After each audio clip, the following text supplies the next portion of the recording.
Assalamualaikum warahmatullahi wabarakatuh. Hai semuanya, perkenalkan nama saya Salsabila.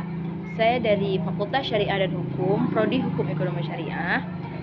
Jadi hari ini saya sedang melakukan final MK Fikih Muamalah Kontemporer. Di video kali ini saya akan menjawab pertanyaan dari tugas final saya, yaitu tentang 1. Jelaskan perbedaan pengelolaan risiko pada asuransi syariah dan konvensional. Jadi, perbedaan pengelolaan risiko pada asuransi syariah dan konvensional adalah asuransi konvensional menggunakan prinsip pemindahan risiko, di mana perusahaan asuransi mengambil risiko dari nasabah dan memberikan kompensasi jika terjadi kerugian.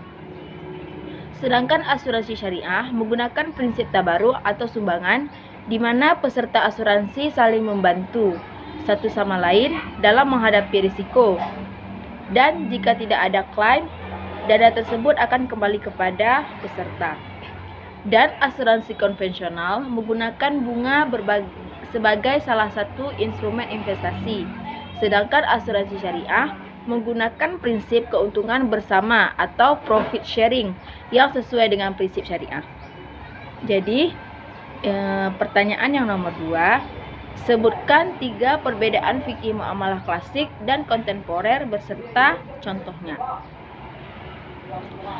Perbedaan fikih muamalah klasik dan kontemporer. Yang pertama, kalau klasik itu fokus pada transaksi ekonomi yang sederhana dan tradisional seperti jual beli, pinjam meminjam, dan sewa menyewa. Contohnya adalah hukum jual beli dalam pasar tradisional. Sedangkan kontemporer lebih fokus pada transaksi keuangan modern seperti perbankan syariah, investasi, dan asuransi syariah. Contohnya adalah fatwa terkait dengan produk keuangan baru seperti obligasi syariah atau reksadana syariah. Pertanyaan nomor 3, jelaskan bagaimana pembiayaan dengan akad musyarakah mutanakisah pada LKS. Pembiayaan dengan akad musyarakah mutanakisah pada LKS adalah akad musyarakah mutanakisah merupakan bentuk pembiayaan yang digunakan dalam lembaga keuangan syariah atau LKS untuk mendukung pembiayaan perumahan atau properti.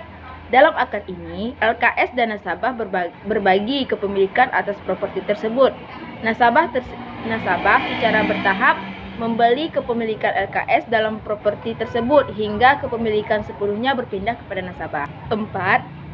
Sebutkan dasar hukum yang digunakan untuk musyarakah mutanakisah dengan konsep syariah dalam fatwa DSN MUI.